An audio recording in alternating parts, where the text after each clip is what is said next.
With the Lucky Land Slots, you can get lucky just about anywhere. This is your captain speaking. We've got clear runway and the weather's fine, but we're just going to circle up here a while and get lucky. No, nothing like that. It's just these cash prizes add up quick. So I suggest you sit back, keep your tray table upright, and start getting lucky.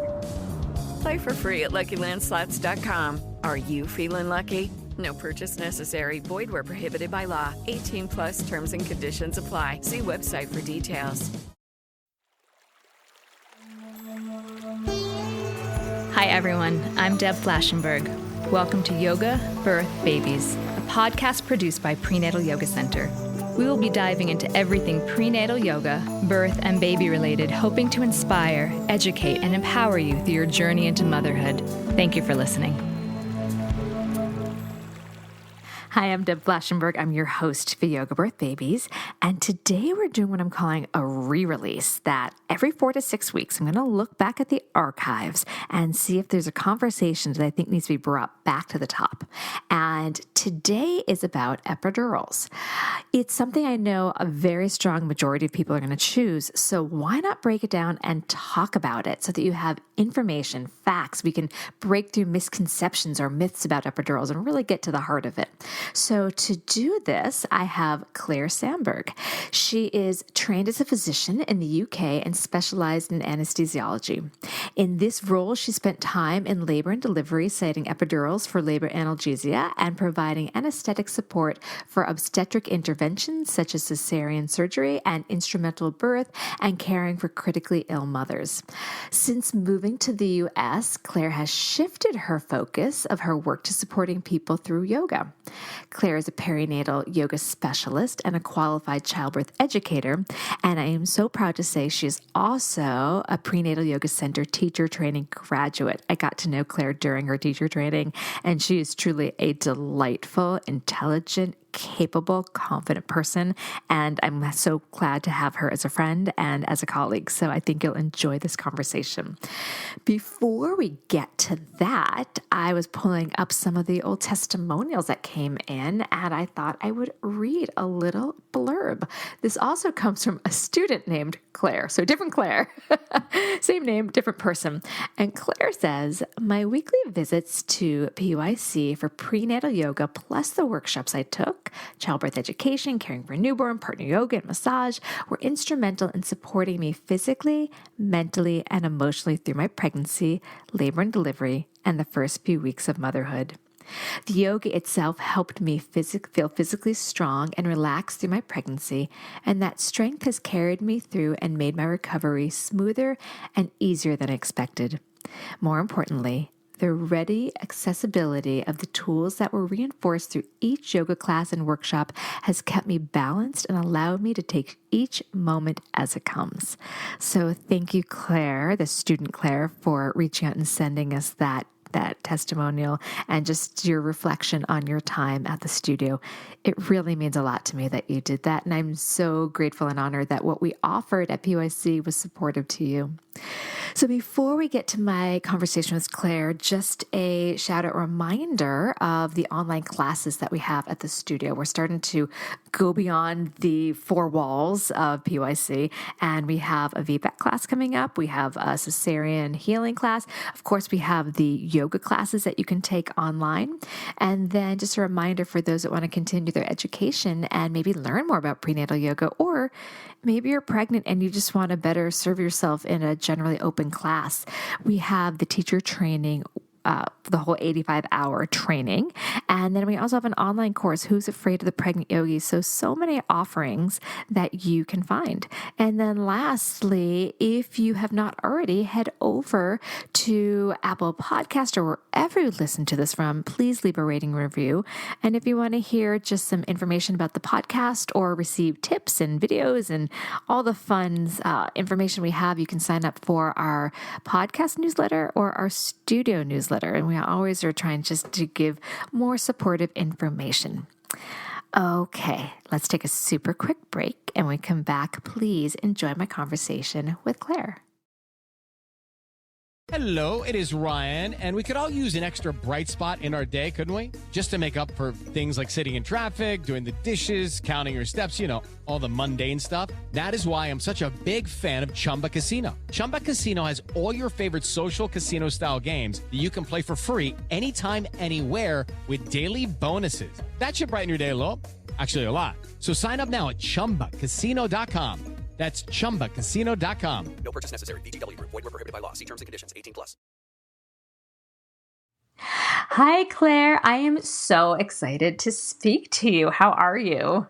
Oh, great. Nice to speak to you too, Deb. Oh, good. So, all right, people out there, let me do a little full disclosure. So Claire Sandberg, Dr. Claire Sandberg, is actually, not only is she, a doctor, but she was part of our teacher training. So if you hear us kind of chatting like old friends, that's because we are. She's an amazing yoga teacher, and she's also an anesthesiologist, which I have to admit, when I first heard that you were going to be part of the teacher training as an anesthesiologist, I was thinking like, well, what direction is she going to come from? Because I've had interactions with some anesthesiologists while I was a doula, and some are very like, hey, we'll kind of do whatever the mom wants. And then others that when a client said they want to think about it or declines anesthesia, it gets a little touchy. So it made me a little nervous before I met you.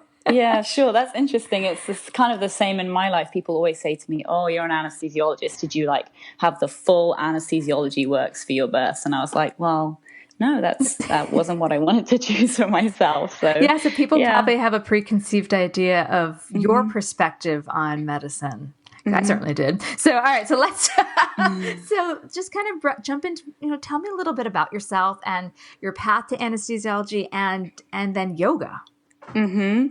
Yeah. So I did my medical training in the UK, and I went into anesthesiology mainly because I was kind of attracted to the really diverse roles that an anesthesiologist has in a hospital, and also had great role models when I was in my training. And I think that always attracts you into your specialty of choice. So I set off doing that, and I was really enjoying it. And as part of that, I worked on the labor and delivery floor. So putting in epidurals and taking ladies to the OR for C-section, helping with ladies who were high dependency, who were very sick during their pregnancies. So all those kinds of things. And then another part of my work at that time was that I was in the Royal Air Force. So I was in the military. And so as part of that, I did critical care aeromedical evacuation all over the world, which was amazing. And so, as often happens if you're in the military, you meet somebody else who's in the military. So my husband is also serving. And right about when I was about 3/4 of the way through my residency, he was offered an exchange post to the US, which was, really a fantastic opportunity for him. And I had not long had my first son, and I was really looking for a chance to take a break and have an opportunity to be home with him more. So we decided to go for it, and I was going to take my career break just for the short period of time that he would be here on his exchange. And we came over to the US, and I became a little bit more engaged with yoga. I feel like it's just everywhere in the States. And is it not in the UK? No, like nothing. We were living in Virginia Beach, and certainly where we are right now, I feel like every street there's like 2 or 3 yoga studios, right? You can't avoid it. So I kind of engaged with my practice a little bit in that way. But it wasn't really until I was pregnant for the second time that I really kind of stepped it up. And I couldn't really find somewhere that had a prenatal program that really kind of connected with me. So I did most of my prenatal yoga just at home for myself.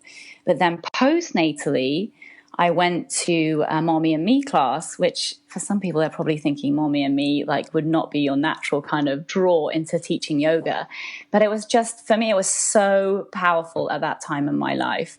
That kind of opportunity to reconnect with mindfulness and bring that to my parenting, rehabilitating my body in a place where everything was about being non-judgmental And I was just so struck by how incredible it was for me at that time that I just thought, I have to share this. I have to learn how to do this. So I actually set off to do my teacher training in yoga with the sole intention of teaching postnatal yoga.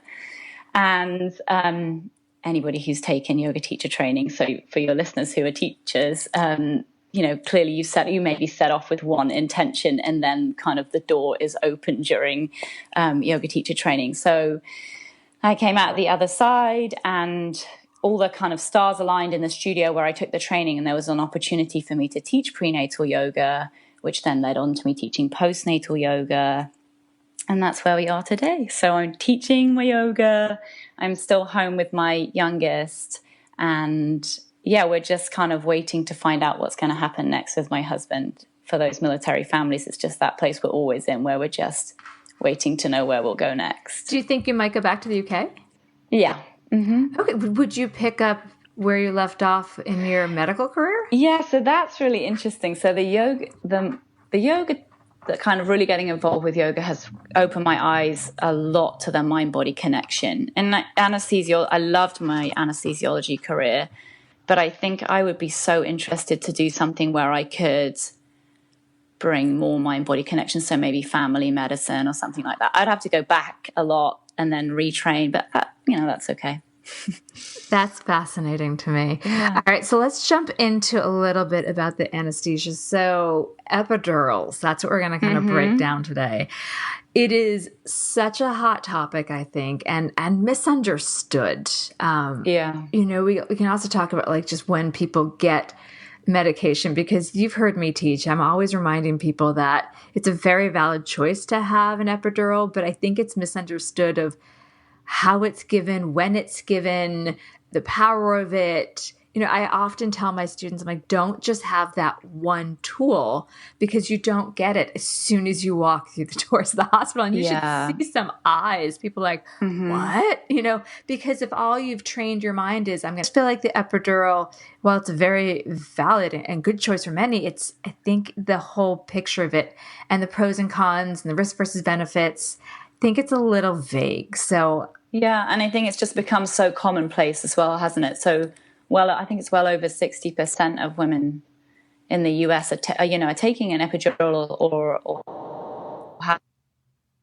having a spinal block of some kind. So with that sense of commonplaceness, people think, oh well, everyone's doing it, so must be fine. Yeah. So let's break down a little bit, because also with epidural, people don't realize there's two types. So there's the standard, and I put in quotes walking, because I've never seen anyone actually walking. Yeah, and I definitely want to talk about that. So yeah, let's jump into that. What are the differences between the standard epidural and the walking epidural, and also how they're given?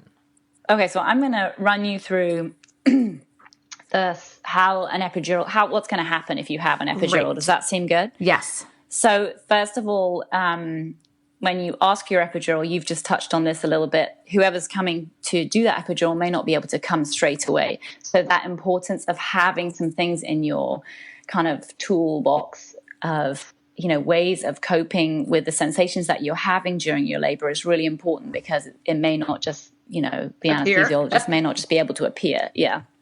And then the first thing is going to be that you want that person to explain what they're doing. So you may feel like you're very uncomfortable and you just want them to get on and do it. But it's kind of important. This is one of the reasons why it's important to get some information beforehand. But I'm hoping that whoever is coming to do the epidural is going to discuss with you and take your consent to do the procedure. And then there's going to be position.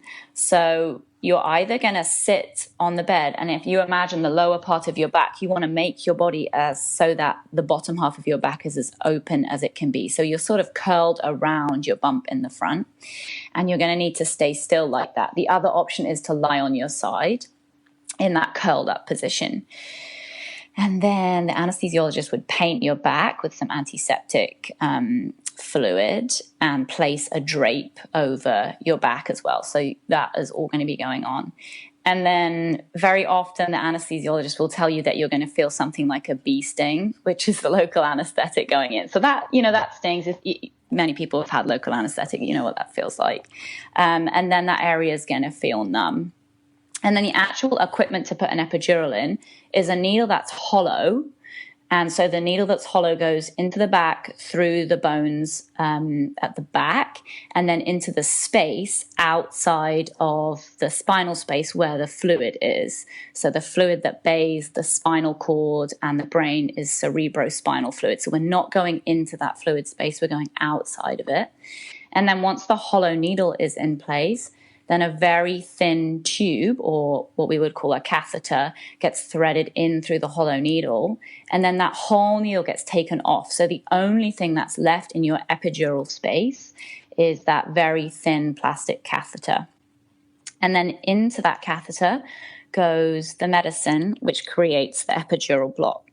So there's two types of medicine that are commonly used. One is a local anesthetic, and that's going to numb the nerves that are supplying the uterus and the cervix. So that's going to numb the feeling of the sensations, but it's also going to numb the sensation from the lower half of the body, so the sensation to the legs and up to around the belly button.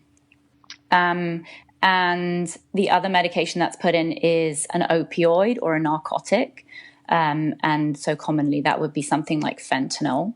And the idea of using that is it means that we can use maybe a little less of the local anesthetic, which creates the numbness, but still get pain relief. And so there's evidence that shows that using a combination of those two things gives you a better result with your epidural. And so that's the standard, or that's the walking? That's the so that's your standard epidural. Okay. Yeah, that's how you would stand. So a walking epidural.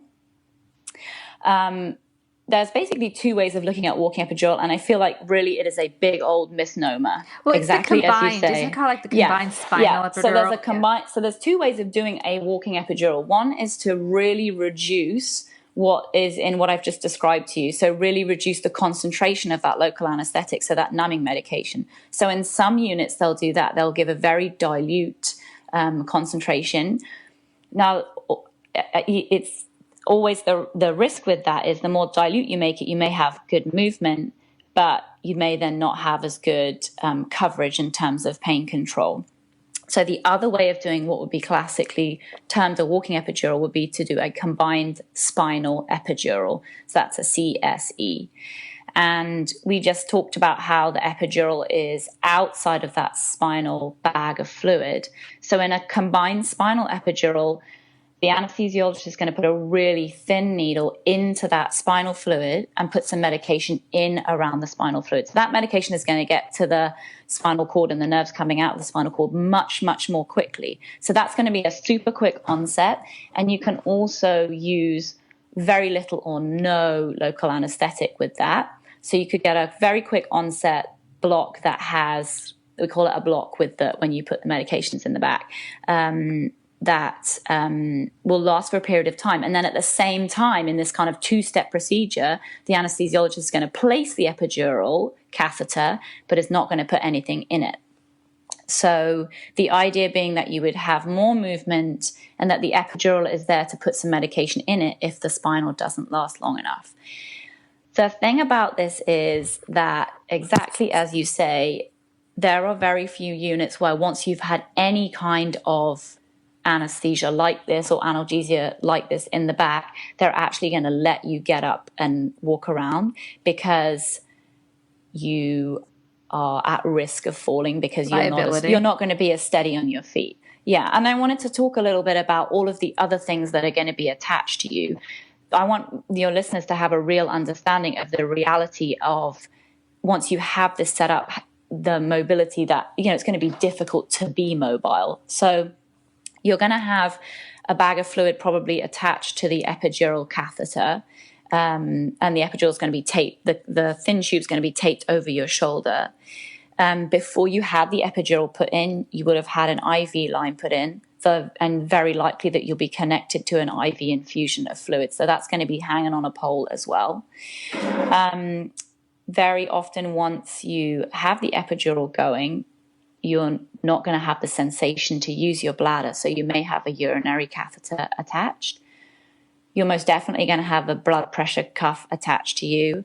and an oxygen probe on your finger. So I hope you're getting an idea of the number of wires that are kind of that are attached to the person who has the epidural. So in terms of, I just want to kind of dispel the idea that you would have the epidural and you would literally be able to freely walk around your room or pace the corridors of the hospital. You know, you would always need to be supported. And the fetal monitors. Yeah, and the fetal monitor. Yeah, of course. Yeah, which is another huge big deal. And the cables on that are short. So there are some units that have telemetry so that you would not necessarily need to be connected to the fetal monitor machine, but nevertheless, in most places, I think you would be connected to wires. And a lot of the New York hospitals, the little, I don't even know, I'm making this like this rectangular shape with my hands, but like the box in which the epidural is attached to the wall behind the bed. Okay. Yeah. Sometimes I've seen it on a pole, on the pole, you know, on the IV pole with the bag of fluid. But sometimes it's on the wall. So sometimes that may be to do with I don't know if that's to do with the it may be to do with the narcotics being in the bag, and so they want it connected to something that can't be taken. I don't know. Maybe that's the thing. I didn't think about or maybe that. It's just the mechanics of how they have the room set up. But so you're not walking around. Yeah, but it is important to say that if you were interested in having an epidural where you had more mobility than maybe with a standard epidural, then with assistance, you know, there is a possibility that certainly you could come onto your side even with a standard epidural, and so you should try to be moved as much as you can from your side to side.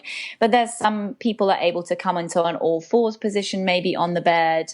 But again, there's going to have to have been a very specific intention to try and create an epidural that can give you that kind of movement, because for most people, they're not going to have that mobility. So a conversation with the care provider about intentions beforehand. Yeah, and that's important. I think finding out and saying, you know, if they say, oh, yeah, we do walking epidurals, saying, okay, can you tell me in the last 10 women who requested a walking epidural, how many of them were actually able to walk? Do you mean walking or do you mean just slightly movement? Mobile? Yeah. Because it feels like a real misnomer to me. Yeah, and I've heard students say, you know, well, I am going to get pain medication. I'm going to have the walking epidural, so I'm going to get the best of both worlds. And I never want to burst their bubble. You know, I do tell them, like, you'll definitely have more movement. It's less numb, and maybe get on all fours, maybe even the squatting bar on the bed. Yeah. But, you know, I hate to remind you, you're probably not going to walk around. Can you talk a little bit about the difference? So you talked about the difference drugs and the different placement. Are there any more challenges or something someone should be aware with the walking epidural compared to the standard? Is it more difficult to put in? Are there more risks of like epidural headache or anything with either of them? Yeah, so the CSE requires slightly more skill, I would say. But in a unit where they're people are always best at what they do regularly, right? Or what they do the most. So in a unit where people are commonly doing that, I don't think that there would be a big difference between the risks. Now, because when you put a standard epidural in, your intention is not at all to breach that spinal fluid. When you put a CS in, you very intentionally are breaching the spinal fluid. So the risk of spinal headache naturally is going to be slightly higher, but it's very marginal. There's no what's the word? There's no kind of hard and fast rule. Like, definitely going to be more likely that you would get a spinal headache. No, that's good, because I've had students come back and be like, "Oh my god, I could barely lift my head." I definitely want to get to the pros and cons. Yeah, of the risk. I want to talk about that too, because that's a big deal. Yeah, that's huge. Before we get to that, can we talk just a little bit about something you brought up in class? I've seen as a doula. The idea that not all epidurals are going to fully give full pain relief. Yeah. And then what happens when that's done? Okay, so right now, the numbers that are quoted are between 1 in 8 and 1 in 10 epidurals don't give full pain relief. And that's important to understand, that there might be this time period where the anesthesiologist is trying to set your pain relief up so that it is full and complete. So there's going to be a couple of situations. First is the epidural doesn't work at all, which means that it's not in the right place. And in that instance, the anesthesiologist is going to need to take it out and put it back in again in a different spinal space in the back. That happens less commonly. And then the next one is that you have a kind of a patchy epidural. So maybe you have a patch where you feel like you still have some sensation, or the epidural feels very one-sided. So you feel like you have good pain relief on one side, but not on the other side. So when that happens, you're going to be, in good communication with the anesthesiologist. They're going to be asking you lots of questions about what you feel. They're going to be testing the block, maybe with cold, or maybe by using a little pinprick. And they're going to put more medication in, and they may try to position you in order to get the medication to kind of flow to where it currently isn't working that well.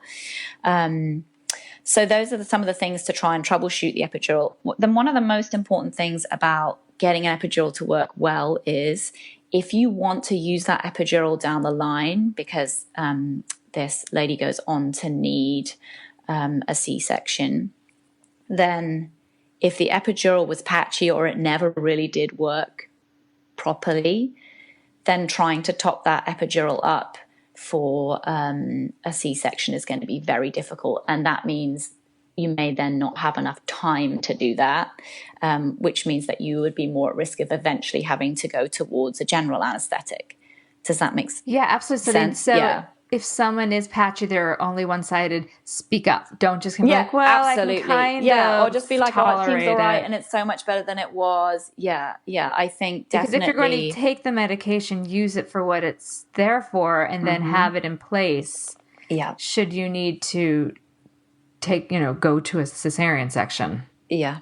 Mm-hmm. So what about someone that hasn't had any sort of pain medication and then needs a cesarean? How quickly can an epidural, or do they go for a spinal at that point? Okay, so that's very patient dependent, and it's probably there are probably protocols within each hospital that. So in a general way, a woman having her first C-section, if she's had no previous intra-abdominal surgery, you're not going to, the obstetricians are not going to anticipate that surgery is going to be difficult. It should be relatively quick. A second, third, fourth, etc. cesarean section takes longer because there are what we call adhesions inside the abdomen from the previous surgery. And so there's a much higher chance that the surgery will take longer. Not necessarily the part where the baby's getting out, but sewing up afterwards and making sure that everything's back in place. So in that instance, when you give a spinal injection, so if you just inject medication into the spinal space, there's a finite period of time that you're going to get the block from that spinal. So in that case, the anesthesiologist may place a CSE, so they may do the spinal to cover the cesarean section and have the epidural there in case they need to extend the block for a period of time. Or if they have the time and it's their choice and it's in their practice, they may just put an epidural in for the C-section. But it's most likely, if you had never had any medication before, that the anesthesiologist is going to want to place some kind of spinal block, be that just the spinal block or be that the spinal block with the epidural. Okay, no, that's good. Again, these are all, I'm just trying to think about where the community might be thinking, and since I have you on the line. But the other thing that I think is really important to know about spinal block in cesarean is that spinal block covers pain and it covers touch, but it does not cover pressure.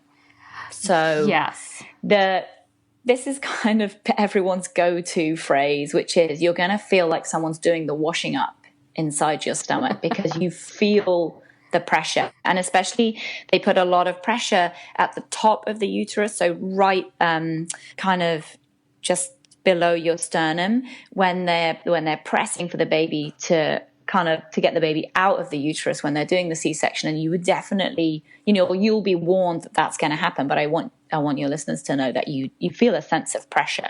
And even, although you should never feel even, pain. And even not in a cesarean, but just even regular, a vaginal birth someone's trying to go for. I've had clients tell me when they're feeling that, they're not feeling the intensity of the contraction, but they'll say like, I feel like I have to poop, or I feel like pressure. Yeah. I'm like, yes. Mm-hmm. Yeah, because you still feel that pressure. Because you still feel that pressure, which is good. We need to have that, some, biofeedback. With Lucky Land Slots, you can get lucky just about anywhere. Dearly beloved, we are gathered here today to... Has anyone seen the bride and groom? Sorry, we're here. We were getting lucky in the limo and we lost track of time. No, Lucky Land Casino, with cash prizes that add up quicker than a guest registry. In that case, I pronounce you lucky. Play for free at LuckyLandSlots.com. Daily bonuses are waiting. No purchase necessary. Void where prohibited by law. 18+. Terms and conditions apply. See website for details. Step into the world of power, loyalty, and luck. I'm gonna make him an offer he can't refuse. With family, cannolis, and spins mean everything. Now, you wanna get mixed up in the family business. Introducing The Godfather at ChumbaCasino.com. Test your luck in the shadowy world of The Godfather slot. Someday, I will call upon you to do a service for me. Play The Godfather, now at ChumbaCasino.com. Welcome to the family. VGW Group. No purchase necessary. Void where prohibited by law. See terms and conditions. 18+. So let's go to the pros and cons. Okay. So I'm going to talk a little bit about the risks. I feel like the pros are pretty... the pros are that you can get incredible pain relief. And also, there is this incidence, we talked about this in the TT about, mothers who are exhausted and they're very tense. And so maybe, especially at the end of a very long labor, or if for whatever reason the mother is really struggling to find a way to release in the pelvic floor, perhaps she has some previous reason for struggling to create that kind of opening, then just having the epidural can actually help the labor to progress in that way. So, a really good team is going to know when that's appropriate and is maybe going to advise that. You probably see that. I've seen that a lot. And yeah. The interesting things is the two particular births I keep going back to that I've witnessed, they were particularly determined, very fit women. And it was this moment where the team saw it was the necessary step, but we had also really worked hard not to have to go to that step. And so it was a bit of a surrender and a bit of a mourning, but because the labors were so long, and the two births I'm thinking in particular, the moms just seemed almost beaten down. And one in particular, she could barely move. I had her laboring, on the floor, that she was doing these great squats, but it got to the point when the contraction started and she had to get moving, she could barely do it. And so we had a chat about it, and about she still had to push the baby out. We haven't even gotten to that point. And when both of them finally succumbed to it, it created a relaxation because everything was so tight from the waves of the contraction. There's pain and there's suffering, and they had passed to the suffering, almost like the waves of the contractions were like beating them down. Yeah. And when they did get it, it relaxed the pelvic floor enough that they both dilated and they both were able to have a vaginal birth. Yeah. So there's about, the idea is like, for many, this is what I'm going to do, but we don't really know what it's going to be like. And using an epidural for how it can assist and help is valid, because sometimes I think we demonize in our minds, like what we don't want. Yeah, absolutely. Yeah, it really does have its place for sure. So in terms of, I feel like, we probably talk a lot about the benefits, but in terms of the risks, so you've had the podcast with Sarah Buckley and talked a lot about the kind of orchestration of all the hormones in labor, and so the epidural and blocking out the pain is going to interfere with that cascade of natural hormones that are occurring during labor. And so one of the effects of that is that you're more likely to need to have your labor augmented with Pitocin. which then comes with its own set of knock-on effects.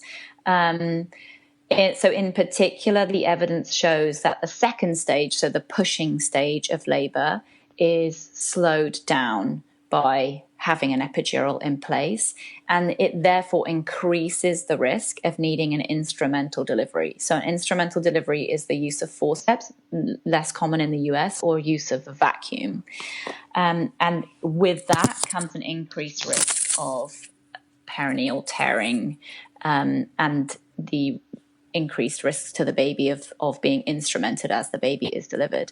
And actually, I wanted you to maybe talk as well a little bit about laboring down, because that's not something that's necessarily kind of part of an anesthesiologist's but it's set, part of you now, if you know what I mean. It is. It's part of you because you're certified. It's really interesting to me, like actually, so the difference between saying, oh, there's an epidural, and just like giving the mother the same amount of the time to get that baby to come down versus being patient and having the baby. Sure, let's go laboring down. So ACOG also came out, was it last year or 2 years ago, with new guidelines for the expected stages of labor. And what it did show, and what they're now recommending, is giving more time and space for people that take an epidural for this, specifically the second stage.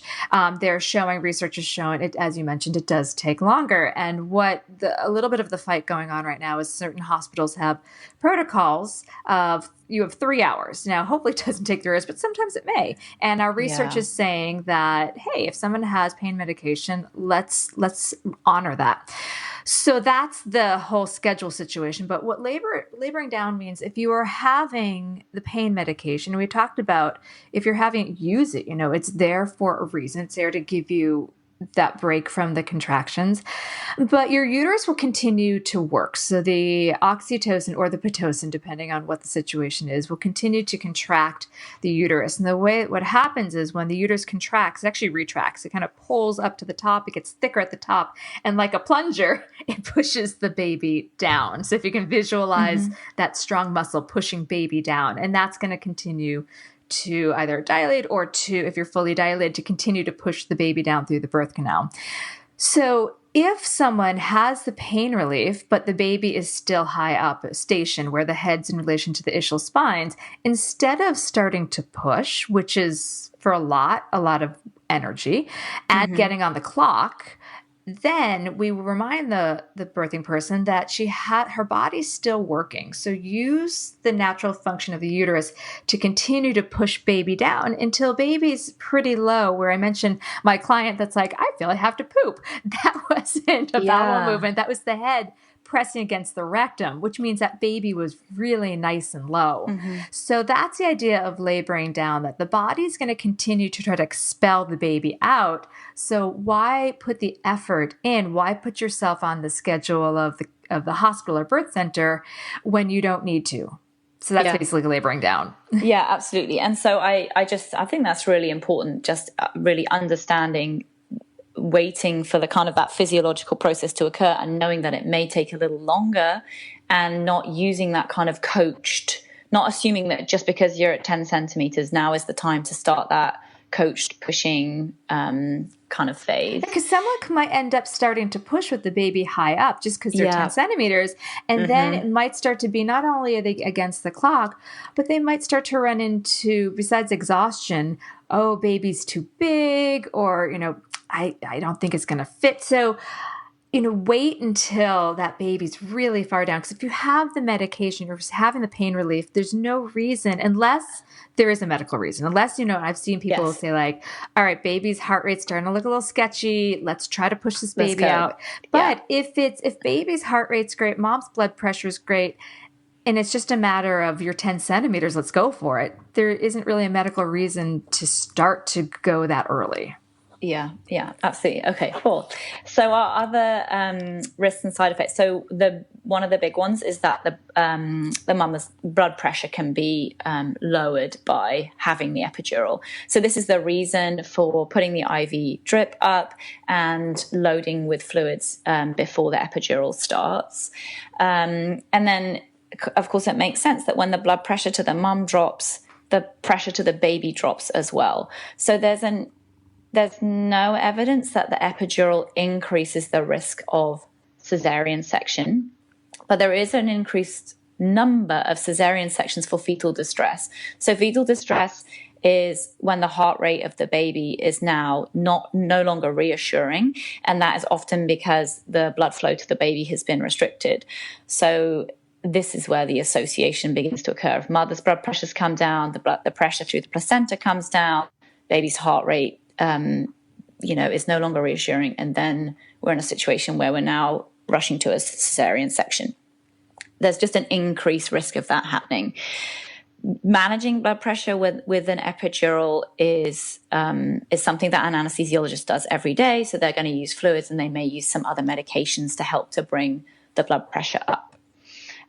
So just so mamas know, if that happens, then the mum's going to be put on her left side. She may be given some oxygen until the blood pressure comes back up.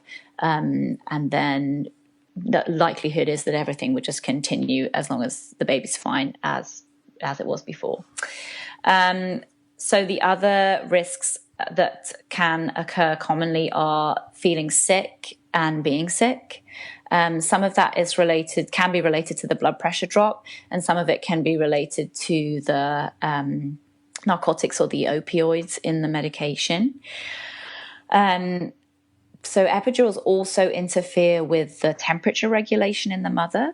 So there is an incidence of the mother having a fever during her labor if she has the epidural placed. And that's not to do with the epidural creating an infection. It's just an effect of the epidural analgesia. And the knock-on effect of that is that now you've got a mother with a fever who has an epidural, but how do you know for sure where that fever is coming from? You don't know for sure. And so babies born to mothers who had a fever are more likely to end up having what's called a septic workup or a septic screen once they're born. And the issues associated with that are the fact that your baby's going to be separated from you. They're going to have some invasive, they're going to have bloods drawn, it may go as far as them having to have a spinal tap, etc., in terms of trying to work out whether that baby does indeed have an infection. So it just, this epidural fever kind of just clouds the picture a little bit. The other thing that opioids do is that they can cause itching in the mother, which can be, for some mothers, can be really distressing, just this kind of all over feeling of itchiness, or especially on the belly. Again, we have medications which can help with that, but can't always completely remove that sensation of itching. And the other thing that the medications can do is cause shivering. So this is especially true for a mother with a block in at cesarean section. So there's an incidence of mothers shivering after they've delivered anyway. It's just this that kind of massive release of adrenaline, but it can be prolonged if you have the block. And again, we have some medications which we can use to try and help with that. But to your listeners who kind of haven't delivered, probably feel like, well, shivering, how bad can it be? But it's shaking. It's intense. It's like your biggest teeth chattering, like the whole body is kind of in that shiver. Yeah, it's almost convulsive. Yeah. And it's really, people describe it being kind of really distressing for them. So that's shivering. And then sore back is a big one. So for the 24 to 48 hours after the epidural was done, when you're in your recovery period, where the epidural went in can be sore, especially if for whatever reason it's taken a few attempts to get that epidural to go in.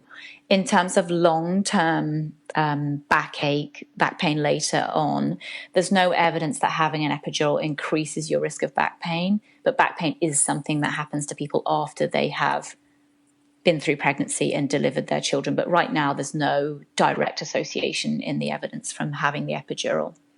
One of the things, though, to be careful of is when you don't have sensation in your legs and you don't have that sensation in your lower body, you don't have the protective mechanisms that you normally do to keep yourself from creating damage in your joints, essentially. So just being really careful of what people are doing with your legs, especially if they're lifting your legs up when you're birthing your baby, I know you talk about this as well. So just the poor pubic bone or the pubis separation. I've had a lot of students come back, and if they were in more the traditional on the back and their legs, knees all of a sudden to their armpit, and they're not naturally that flexible. Yes. If you think about, the pubic bone isn't solid in the front, there's cartilage. And we also know that during birth, the relaxin is really surging, and that's softening these tendons and ligaments in space or the cartilage. And it can get pulled, and then there's a lot of pain on the pubic bone. Yeah, and I've had people come back saying they broke their tailbone. Yeah. Yeah. So you got to be really mindful of how you handle your body or how someone else handles your body. How somebody else is handling you. Yeah. And that's a great thing to kind of prep your partner up beforehand, I think. Or if you have, if you have a doula with you, they're going to help to keep you, to keep you good in that respect. Okay. So less commonly. So we're coming on to some things which, may not be discussed with you because their risks are less, but I feel like it's important to know ahead of time. So spinal headache occurs in 1 in 100 epidurals and 1 in 500 spinal injections. These, institution to institution, these numbers are going to vary, but this is the ballpark figures. And this headache is caused by basically a leak of the cerebrospinal fluid out of the spinal space, which means that there's kind of this less buoyancy for the brain. And so you get a really significant headache. Women don't like the light at all. And it's severe. And it can really, really interfere with your ability to take care of your baby. It'd be very unlikely that the hospital would have you go home with a spinal headache without treating it for you. So I think that's important to know. It's a pretty significant side effect if that happens to you. And then more rarely would be nerve damage. So there can be temporary nerve damage. So this would be maybe a patch of skin where you didn't have any sensation, or maybe a weakness, a residual weakness. And temporarily that happens in 1 in 1,000 epidurals, and something that would be more permanent in 1 in 13,000. So these things are rare. And then moving on, things that are very rare would be an infection caused by the epidural. So that's from introducing something into the body. So epidural abscess or meningitis, or you accidentally being rendered unconscious by the epidural, are all very rare. So less than 1 in 100,000. And then severe injury, including the risk of paralysis, are extremely rare. So less than 1 in 250,000. And so most anesthesiologists would go their whole career without that occurring. But clearly you're working in a space where there's a very small chance that could occur. Yeah, very delicate space. Yeah. And then just kind of shifting gears a little bit, I wanted to talk about this kind of psychosocial effect of taking on the epidural. So a lot of women say, the focus was all on me. It was all about me. People were asking me like how I was feeling, what was happening in my body. And then I had the epidural and I had all the machines connected to me. And then people would come in the room and all they do is look at the machine and they look at the monitor and they look at how much of the epidural infusion has gone in. My partner's gone to sleep, or he or she has left the room because I no longer appear to need that intense support, and just this real kind of feeling of isolation. And I think it's really important for people to think about that in advance, and especially for partners and whoever's supporting you in your birth, to know that just because you have that pain relief, it doesn't mean that you now don't need support. And there's always an instant, especially if the labor has been long, the partner needs to sleep, the mom needs to sleep, but just kind of thinking about that a little bit in advance, I think, is helpful. And also, you touched on the idea about still moving mom from side to side. So we mentioned that with the epidural, the muscles relax. And in some cases, that's great. In some cases where mom is so tight, we need that pelvic floor to relax. On the other side, if the pelvic floor can relax and take a baby that was well positioned, and starting to make it malpositioned. So the partner still needs to be aware of how to support the mom. We're going to move her from side to side pretty often. We're going to try to angle her knee down to keep space in the pelvic outlet. So just because you're totally right, and I'm so glad you said this, just because she doesn't appear to need support, she's still birthing a baby. So we need to still be mindful of that. I'm so glad you mentioned that. It's huge. And I think there's a big difference between being satisfied with the kind of birth that you had and having pain relief. So just because your pain was relieved, it doesn't necessarily equate with having a positive birth experience. So this idea that women then describe this feeling of, a lack of autonomy, a lack of being able to do their birth kind of for themselves, is significant. And so, just because you had pain during your birth, it doesn't necessarily mean that you come out at the end of your birth saying that was a negative experience. In fact, many women say, that they felt very empowered by moving through their birth in that way. And equally, women say, well, it was great for me that I had my epidural and I was able to get it when I wanted it. And that works out. I just want to separate the two things, pain relief and having a positive birth experience are not necessarily one and the same. Yeah, as we mentioned, pain and suffering. You can suffer without pain and you can, be in pain without suffering. But you just said something I want to jump on about jumping on it. About when someone gets an epidural. One thing I have students ask me all the time, is it ever too late to get an epidural? Okay, this is a good one. So the answer really is no. It should never be too late to get an epidural unless your baby is actually being born. That's what I was saying. If the baby is literally, the head is coming out, it's too late. So there's kind of the two extremes to this, right? They used to say, you weren't allowed an epidural before in some units before you were a certain number of centimeters. But actually, this would be a good thing to find out from your provider, like if they actually have rules like that. But for the most part, as long as you are actually established in your labor, then you should be allowed to have your epidural whenever you choose to have it.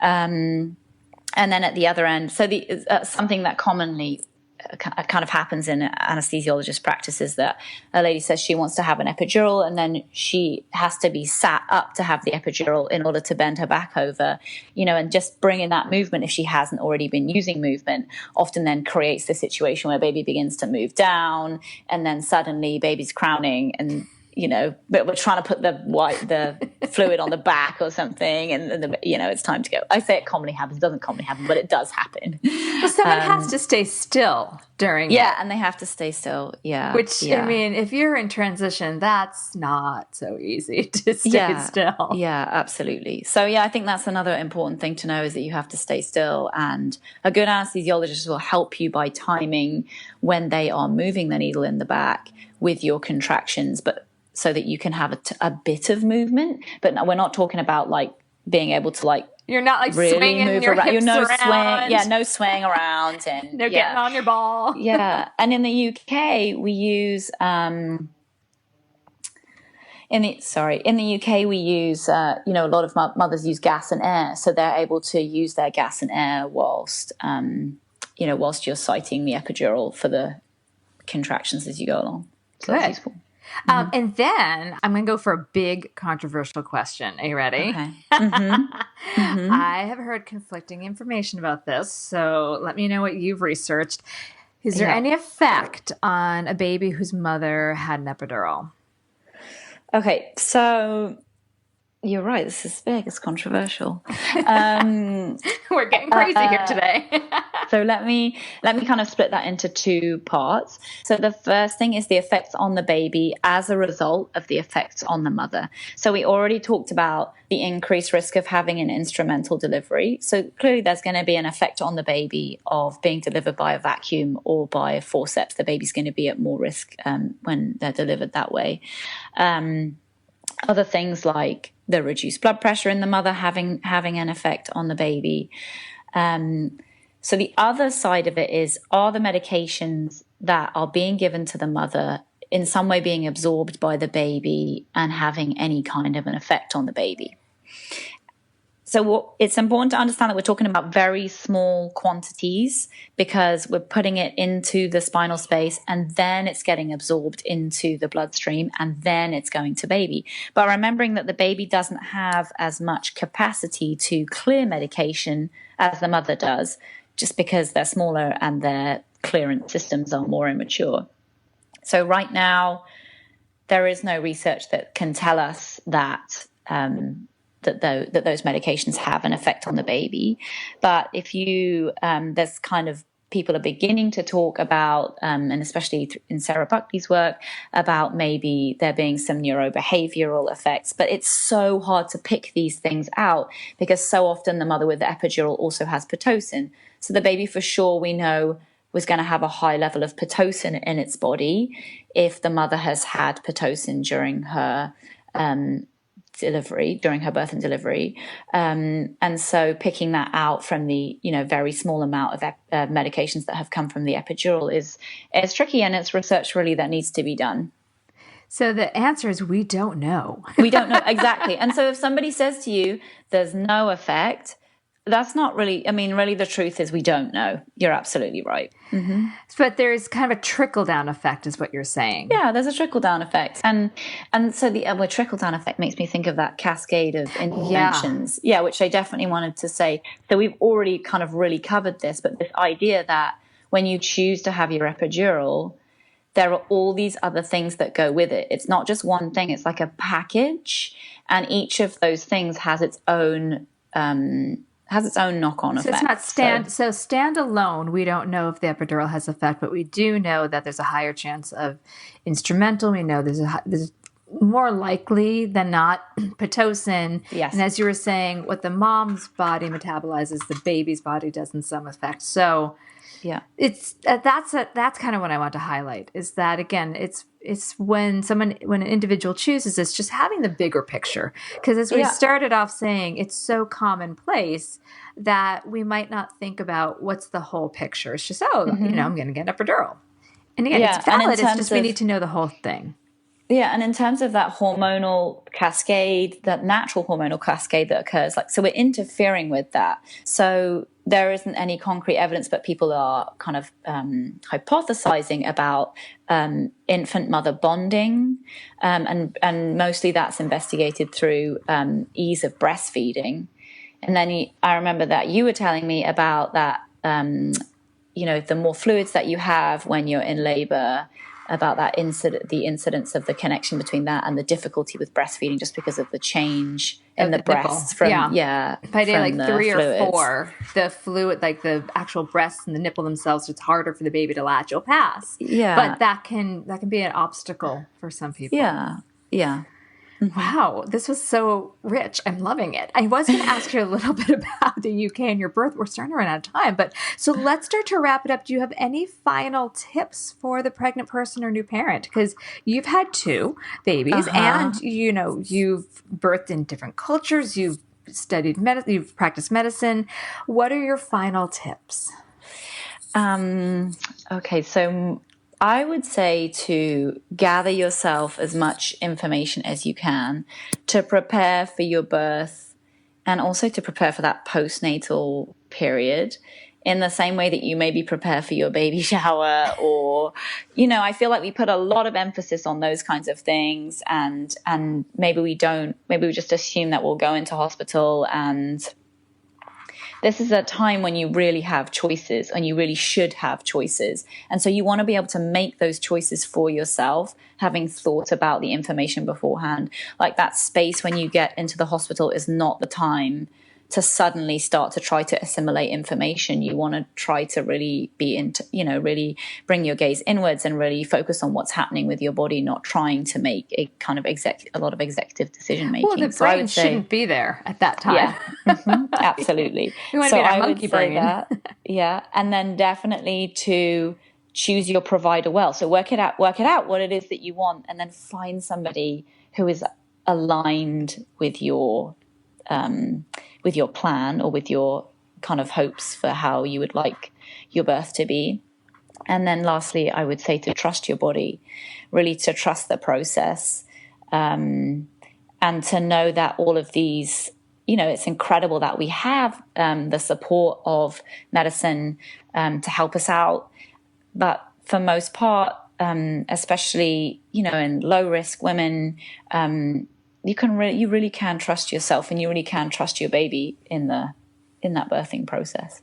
Those are such good tips. And I am so thrilled and honored to have spoken with you about this. I think it's a topic that it's just not fully explored, and you did it beautifully. And I'm so glad you're a part of our teacher training. And I can tell you this podcast will make its way into our next teacher training. So your wisdom will continue to live on. Oh, it's the big circle of life. Well, thank you, Claire. Thanks so much, Deb. This was so fun. Oh, wonderful. Enjoy your day. I will. You too. Take care. Lucky Land Casino, asking people, what's the weirdest place you've gotten lucky? Lucky? In line at the deli, I guess? Aha, in my dentist's office. More than once, actually. Do I have to say? Yes, you do. In the car before my kids' PTA meeting. Really? Yes. Excuse me, what's the weirdest place you've gotten lucky? I never win and tell. Well, there you have it. You can get lucky anywhere, playing at LuckyLandSlots.com. Play for free right now. Are you feeling lucky? No purchase necessary. Void where prohibited by law. 18+. Terms and conditions apply. See website for details. This has been an episode of Yoga Birth Babies, produced by Prenatal Yoga Center. You can catch us on Facebook, Twitter, Instagram, and Periscope. I'm Deb Flashenberg. Thanks for listening. With Lucky Land Slots, you can get lucky just about anywhere. Dearly beloved, we are gathered here today to... Has anyone seen the bride and groom? Sorry, we're here. We were getting lucky in the limo and we lost track of time. No, Lucky Land Casino, with cash prizes that add up quicker than a guest registry. In that case, I pronounce you lucky. Play for free at LuckyLandSlots.com. Daily bonuses are waiting. No purchase necessary. Void where prohibited by law. 18+. Terms and conditions apply. See website for details.